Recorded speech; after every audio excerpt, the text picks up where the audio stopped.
Okay, all right, we are live. Welcome to another episode of Legal AI Live. Damien, I'll kick it over to you. Great. Thanks, Jason. Matthew. This is these are exciting times. We have maybe some new faces here, and maybe we could spend a couple minutes talking about ourselves and what we do, but not too many minutes. I would say 30 seconds per person. I'll start with me, and I'll just give two sentences. I'm Damien Reel. My day job is with Clio, where I build things and talk about the stuff that I've built. So with that, I'm going to kick it over to Matthew. Hey everyone, I'm Matthew Kurbis. I'm the subscription attorney and CEO of Practi. Gosh, I'm wearing so many hats these days, and I'm using AI a lot as a practitioner and now also as a co-founder of a legal tech company, all in the AI space. Awesome. Next on my screen is Greg. I'm Greg Kochansky. As of a couple of weeks ago, my title got a little bit longer. I'm VP of Thought Leadership and Applied AI at the American Arbitration Association, where I co-lead our institute, which is our internal think tank. Awesome. Next on my screen is Jason. Hi, I'm Jason Horst. I'm the managing partner of Horst Legal Counsel, which is an increasingly AI-powered litigation boutique in the Bay Area in California. And I am thrilled to be here. I'm not sure what I'm doing here because so many of the folks on this screen are the folks that I've listened to try to learn what the hell is going on in this space. So pleasure to be here. Yeah, really happy to have you, Jason. Jason and I were able to hang out together with the ABA Tech Show a few weeks ago in Chicago. Next on my screen is Nick. Hi, yes, I'm Nick Rishwain. I'm VP of Client Relations Business Development at experts.com. Although I am going to try to get that changed now because Greg's new title sounds so awesome that I'm probably going to talk when we go to lunch today. I'm going to talk to my partner and say, "Hey, let's do AI, applied AI for my role as well." Yeah, so experts.com and also podcast host at Legal Tech Live. Soon to have Matthew Kurbis as a guest, and probably soon thereafter, Kat Casey as a guest. And so happy to be here today. Awesome. And last but certainly not least is the inimitable Kat Casey. Hi, so my name is Kat Casey. I'm also occasionally known as TechnoCat. I like to think of myself as Sisyphus in Sequence, shouting in the void about AI way before it was cool. I'm the chief legal AI futurist for Masters AI, as well as the founder of TechnoCat and the author of AI and Legal Tech. And I like this AI stuff a lot, so I'm excited to be here. I think it's going to stick around. Just like the internet, I think that the AI thing has some legs. So I'm really thrilled to have you all here. I think that's everybody, right? I don't see anybody else. And all right, excellent. So we'd like to start out to say that, it's been about a month since we were here. What have people done that has been exciting in the last month? That is, what have you vibe coded? What discoveries have you made? What in AI has been really interesting for you in the last month? Anybody want to kick it off? I'd like Kat to kick it off. I mean, honestly, it's not been so much building. It's been seeing kind of the deluge of moving and shaking between the Musk lawsuit and California weaponizing procurement to kind of, I don't know, however many, almost $1 trillion being wiped off the board because suddenly Anthropic's in the mix. I feel like an already volatile space has become sexier, bigger, messier, and made us all that much more necessary to be the humans in the loop navigating it, which is kind of cool. That is pretty fun. Yeah, Musk versus OpenAI. That's got a lot of popcorn in it. What's the over under? What do people think about that lawsuit? Between Musk winning, I think if you look at the Poly market says 40% likely. right, that Musk is going to win, right? But it was at 50 just a bit ago. So yeah. We know better than Polymarket. What do you guys think? Look, all I know is we found out he has four more kids now, I think is like what came out of that. So, yeah. Well, I mean, it's been a month or two, right? For as many robot AI like AI robots he'll be pumping out there lately, there's some more human intelligent agents out there that we now found out about. Well, yeah. I mean, he's pumping out all the Optimuses, so you need to keep the humans up to date for sure. And anybody else thoughts on Musk versus OpenAI or just anything in the last month? I mean, I think the thing with Musk versus OpenAI is regardless of the outcome, it creates instability, and legal loves instability. And all of the companies that have built on the standard wrapper protocol on top of OpenAI might have to be figuring out a way to be platform mobile, a foundational model mobile. Yeah, unfortunately, I have not been able to take a look at that lawsuit. In a lot of ways, head down, trying to catch this train and figure out how to use all of the tools that are now available in a coherent way within a litigation shop, is sort of a full-time job, and clients still want their stuff done in the meantime. And so, one of the things that I've been working on, there's a new potential matter that over the last couple of days that we're looking at putting together on a flat fee basis. It's a big multi-district litigation. And I don't have the privilege of a Jay-Un in-house to figure out how to price it right. And so being able to use Claude and as a thought partner, tease out what different structures are out there, what happens when you move one piece. Is this fair to the firm? Is this beneficial to the client? Then the client asks, well, if you're going to do a success fee, can that be paid in stock? Okay, that's a whole new set of ethical issues that we got to look through. And never would have been able to even entertain that at the speed that we need to entertain it at a year ago. And so that's one of the things just in the past couple of days that's been exciting for me, to be able to just up the level of sophistication of the firm using these tools in a real way. And what you said really brings up a really good thing that I'd love to have input from everybody, is that we've always thought that, we're just going to use AI to do less work, that there's going to be less work to be done. But that's called the lump of labor fallacy. We've always done more work with the technology we've done. I was on watching a Silicon Valley webinar, and somebody from OpenAI said to the people, like, who here vibe codes? And everybody raised their hand, and then said, who here is now working more than they ever have vibe coding? And everybody's like that. And because everybody feels like they, like, literally, I have three Claude codes open right now, and my agents are waiting for me. And I feel like I'm wasting my time talking to you all because I need to feed my agents, right? So I wonder if this this lump of labor fallacy, that where Jason, you just said you're doing more and better work. I wonder if we're just going to be doing more work going forward with our agents. What do you guys think? That's been my experience for sure, is doing more work at trying to do new things, but also, again, like in the context of practice for clients, being able to do work that never would have made sense before, right? Like the way it's opened up early case assessment for me, where, we can navigate client documents in real ways that, again, never would have been possible. So I totally agree with that, and I love that phrase. Yeah, and there's an old joke that says better, faster, cheaper, pick two, because you can't have all three. But now you get all three, right? Right. You can get better too. So yeah, what do you guys think of the rest of you about the lump of labor fallacy? Are we going to do more work, better, faster, cheaper? Do we get it all? I totally agree with more work and better work. We're going to be publishing a survey on AI governance practices next week. And I've been doing drill downs on the data based on industry and role and stuff like that. And I've been using Codex to generate all kinds of charts. Probably did about 100 hours of work in maybe like 5 or 10 hours. And that's stuff that I never, ever would have been able to do. And, just the quality of the work is so much better in terms of the complexity of the charts, just things I would not have been able to do myself. So yeah, I totally agree. It's just there's a huge green field of work that we never were able to do before, and now we can.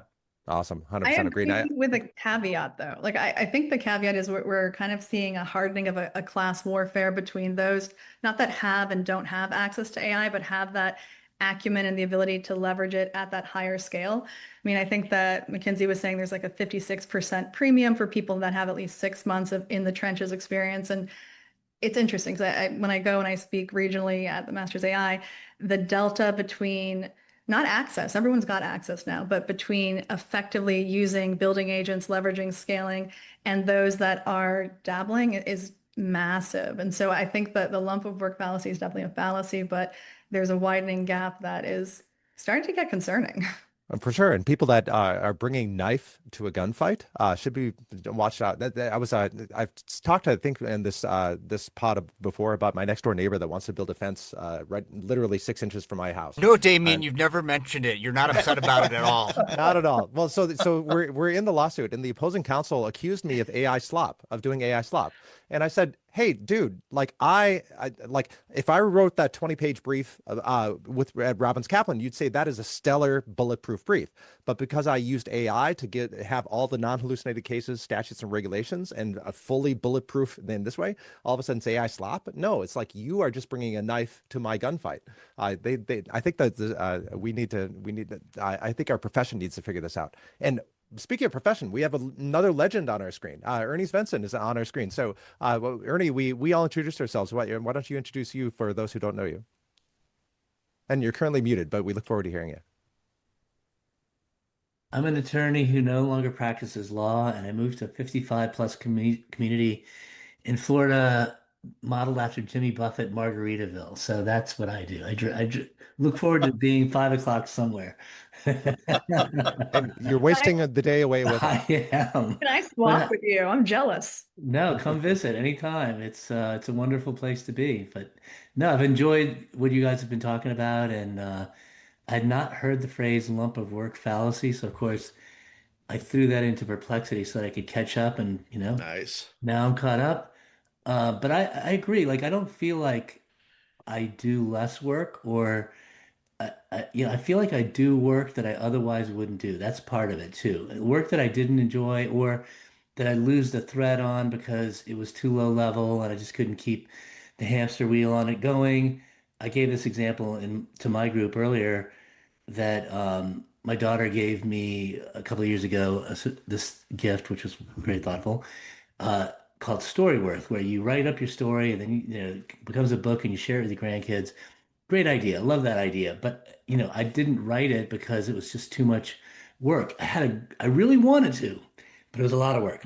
It's not a lot of work with Claude. You tell Claude, here's the voice I want to use with this, here's the stories. I'm just going to hurl them over the fence. You send them back. And now I know that this task will be completed and I will enjoy doing it. And I would never have done it. I gave up already, and I would just live in shame or die in shame, more precisely. But yeah, we do more work that we enjoy. I think that's what's happening. I'm going to yes and your Storyworth thing. And so right now you're telling a story to Storyworth and then putting it into a book or something like that. Let's imagine if Storyworth were to ask you a whole bunch of questions like a very interested grandchild. Grandpa, tell me more about this. Grandpa, tell me That is more what about they that. do. Actually, back in the day before AI, because this is how long ago the gift was given to me, there was no chat, and they would send you prompts basically. And back then, this feels like 20 years ago or 100 years ago, I'd have to actually type the answers. I'd have to think about the answers. They'd come, relentlessly once a week. So you just felt like a burden, but so I didn't do it. And I was told that all the other grandparents filled out their books and they were sitting on the coffee table. So I'm going to work on this project. I'll knock it out in about 2 weeks. I'll send the book in and I'll be caught up, and I enjoyed it. But that's what I feel like. That's a trivial example, at least not work related. But work related, it's the same thing. Everywhere, there's all these little pockets of misery and drudgery that go Feeling away. that.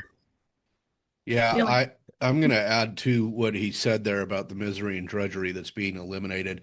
Not too long ago, for bringing back the podcast, I asked people on LinkedIn to give some recommendations of guests who I should have, right? And I did a couple of posts, one for all guests, and then I did a separate post for female legal tech folks who I should have.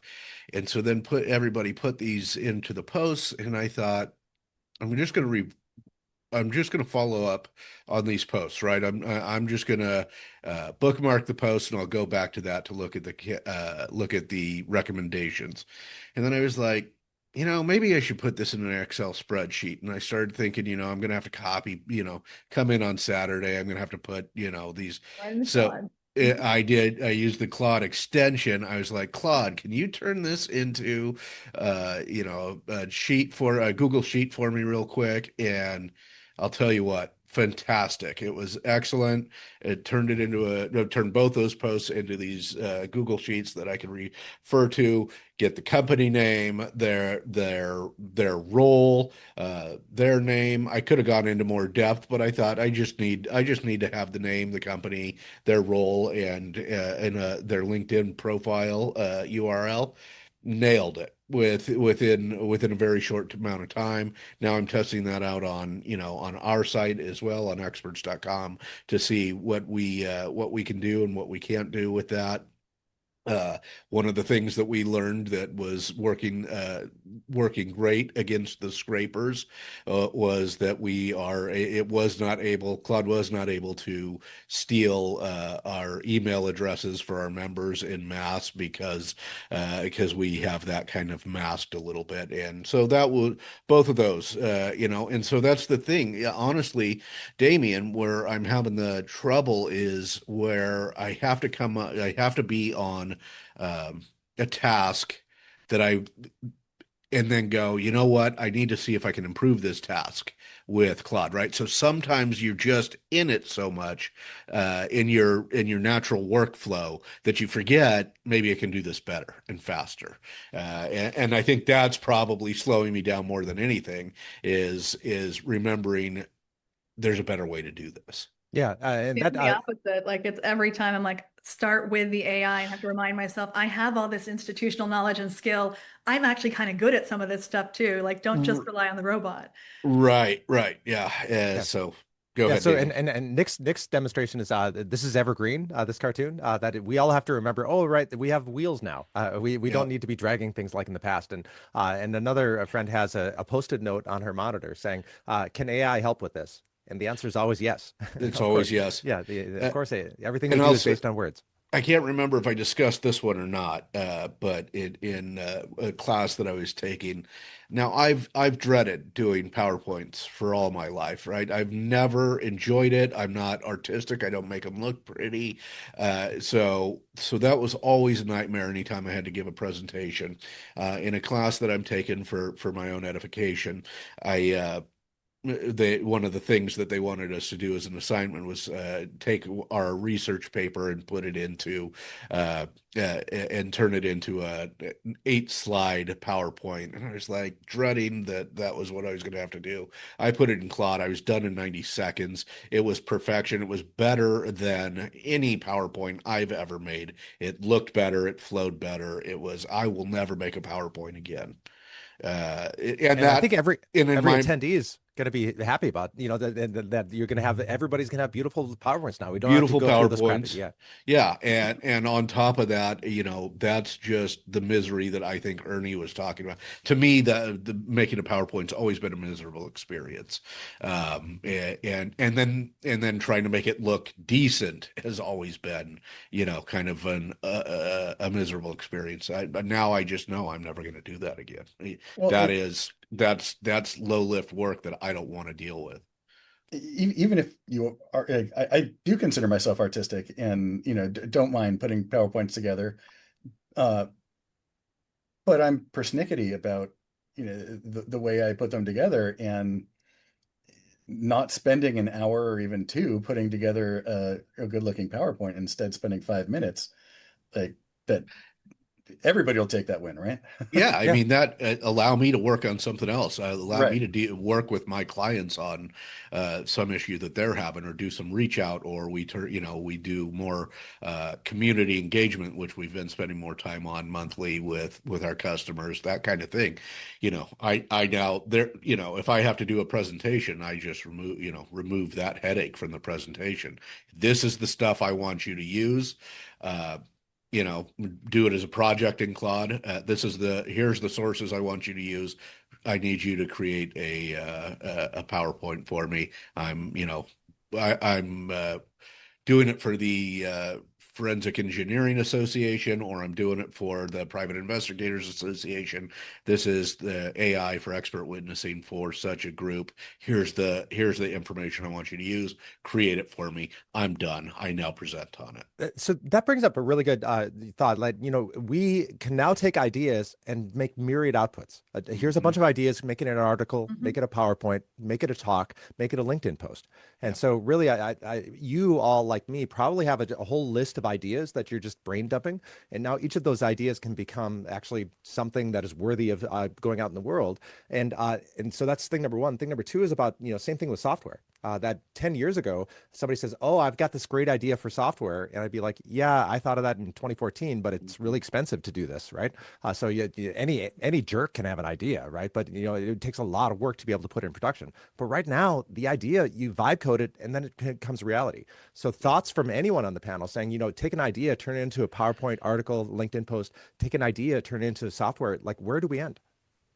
Hopefully never. I hope we keep layering it in. Like what I'm loving too is kind of like not even just like the repurposing of ideas, but like I decided I wanted to understand. I've got a big network. I've got like 30,000 people. Who's in it? What's the dynamic? What do they want to hear about? So I pulled my CSV, I parsed it with Claude and OpenAI. I had them make a deck for me, kind of explaining the correlations of what and where. And then I had a visual of how can I talk to the people that are following me better? Like it was something I've always been curious about. I've been doing this for 22 years, never bothered to do because it's a pain in the butt. Like it's sometimes interesting to like have that itch of I'm curious and then like have it visually presented for you. It was an extra 5 minutes and I have a deck that is like, oh, 80% this, 90% that. Yeah.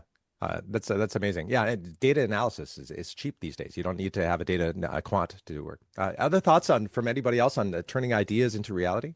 Yeah, I think it's also become less of a task-based practice, building a deck or whatever, and it's refining the system and refining the knowledge base that you're using. And over time, these systems can just get better and better. Out of the box, yeah, it can create a nice deck, but if you're like me or Jason and you really have a very artistic or creative point of view about things, you can kind of steer the AI over time, so you don't have to keep telling it the same thing again and again. So I think that's the real promise there. I have run into like an interesting thing. Like I love AI image generation and like I understand the uncanny valley of if it's you, it really isn't you sort of a feeling. And I almost forgot because I've put other people in there and they've got their hankles up. They're like, oh my gosh, I hate that image. It doesn't look like me. Like remembering that like my comfort with like AI generated imagery and kind of that uncanny valley is different from other people. And some people take it like you've appropriated my image. I'm like, I made a picture for a webinar we're doing. Don't worry about it. But it's the perspectives and like the ownership of identity, which shouldn't surprise me, is very lumpy. Like people have very strong and diverse opinions, which again, I've been so in the bubble, I kind of forgot. I'm like, I don't have 6 fingers. I'm happy. Well, and I guess being slightly contrarian, like what else is lumpy, I think, is like there's a real spectrum on how much you can execute on this depending on the level of technical expertise, Yeah. right? Like I've listened to Damien a lot in a variety of contexts, and he gives me all sorts of inspiration and like, oh, I've got the confidence now. I can go out and do this in vibe code. And, I was able to put together like a teleprompter for my, little weekly video series so that, I can load my scripts in. I could vibe code that. When you get past that level though, like, there was a new process that came out recently where certain companies are within a 60-day period going to have to register for approval with the DEA. And I'm like, oh, maybe I could vibe code a companion tool that folks can use to help them with this project. And I do that and I'm like, oh, if I'm going to do something that's actually consumer facing, like there's a whole cascade of skills that I just don't come close to having. And, I don't think would be able to have unless Damien's willing to sit down with me for a week and teach me to do them. Or Mythos. Or Mythos. There you go. Whenever we get access, if we ever Right. get access. But yeah, I think that, there's a real question. Like you could just be able to say, hey, Mythos, make this production ready. Make sure it's bolstered down security wise. Make sure the UI and UX looks like it is. Go through a bunch of user stories to be able to see where there are user stories that I'm missing, and then go ahead and fix those user stories. So I think, Jason, you're seeing your inadequacies, if there are any, can be maybe Right. plugged with the AI.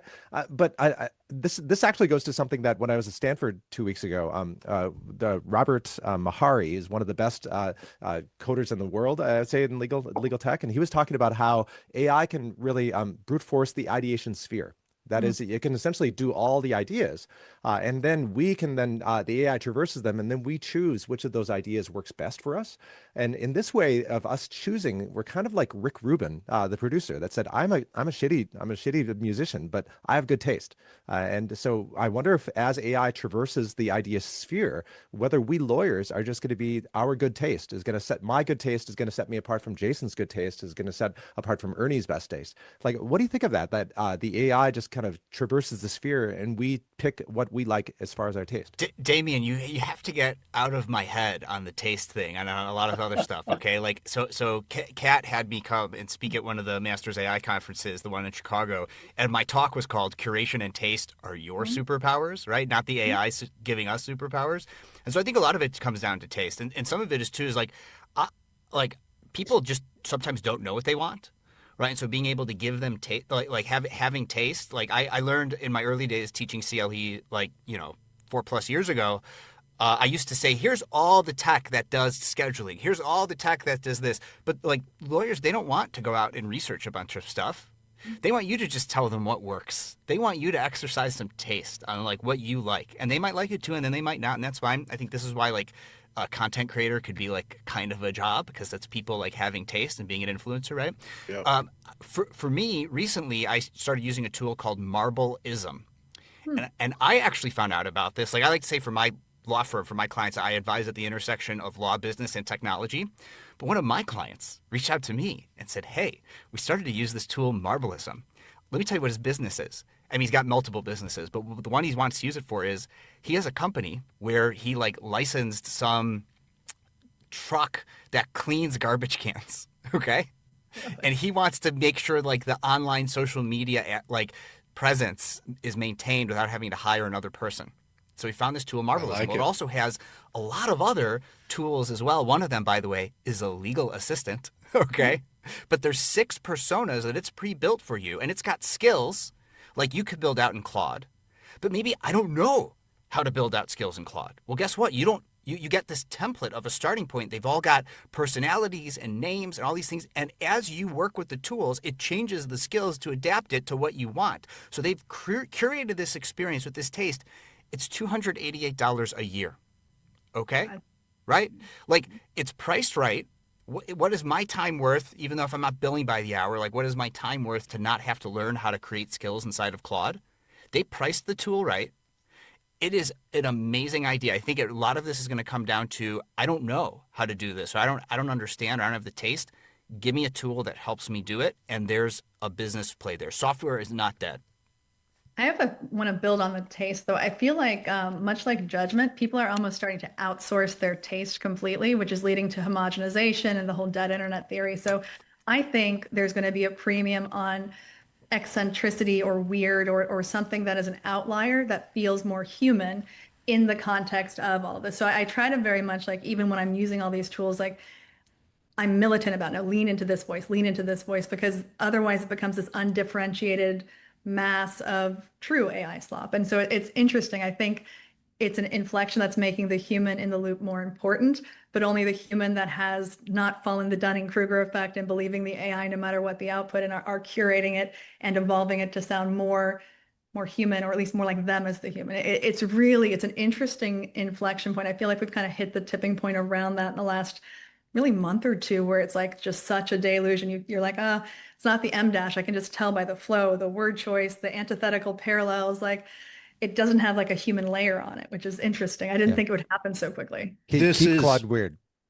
This Yeah. is one of Kat just nailed one of the reasons I decided to bring the podcast back after 5 years of hiatus. Is Look, when I first got deep into social media usage and live streaming and all that stuff back in 2013 or so, the thing about social media was letting people get to know, like, and trust you. That was the common refrain. You don't hear it as much anymore because dead internet theory or whatever reason, people just don't social like they used to. That being said, I think it's that much more important to be visible and to let people see you, hear you, and actually get to know, like, and trust you. Because what I was finding especially on LinkedIn and other spaces, is that we have such a deluge of content, most of it content assisted by or augmented by AI, that I've found myself going, you can't put out that much content as an individual, so I know these are not all your thoughts, and I'm not going to take the time to read that. But if you do the standard consistent thing, which I always try to do with the podcast once a week, when something's dropping, they know that I'm actually taking the time to do it. I'm actually giving thoughts. I'm actually having guests on to give their thoughts. I think that has become more important today than it probably was even originally when I had the podcast from like 2015 to 2021. I think it now being visible, but human is increased in significance. I want to dig a little. Oh, go ahead. I was gonna say the big algorithm that LinkedIn has, they've made a full pivot to Brew 360 specifically to prioritize human generated content. They're not necessarily looking for an AI watermark. They're looking for like a specific token order and syntax that feels like AI. So if Microsoft and AI are putting in a totally new algorithm to deprioritize generic AI stuff in favor of human, I think that's proof is in the pudding that they know that as humans, we value that human generated content. And so for anyone that's putting stuff out there, use AI, but make sure you humanize it or you're not going to get any reach. And you're going to notice it like 50, 60% less reach. I want to dig I want to dig into this what makes us human, and then what makes it human generated rather than machine generated. And part of it is that if you just say a one sentence, draft me a paper, it's going to give you slop, right? But if you we've all known, if you give 10 pages, it's going to give you very clarified. So that's option number 2, 10 pages. Option number 3 is having the machine interview you. And this is kind of where I was going with Ernie before. That Storyworth 10 years ago would just ask you static questions and then you'd be done. But today it could be able to say, "Oh, Grandpa, that's a great story. Tell me more about that. How did you feel then? What happened next?" And could be able to actually ask you questions and then elicit that humanity from you.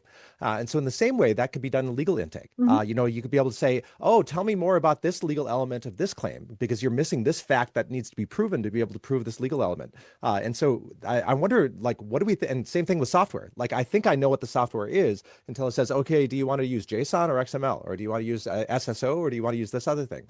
And so asking of the questions of the user, like, and this goes to Matthew's point, nobody knows what they want until they're actually in it, in the thick of it. So what do you think about the idea of interactivity? That is the AI asking you questions to elicit out your taste, to elicit out your humanity. That ends part 1 of this month's Legal AI Live. Make sure to subscribe to the Legal AI Live podcast at legalailive.com to catch part 2. You could also subscribe to our new YouTube channel, or on any podcast app, just search Legal AI Live, and follow the Legal AI Live page on LinkedIn. See you next episode.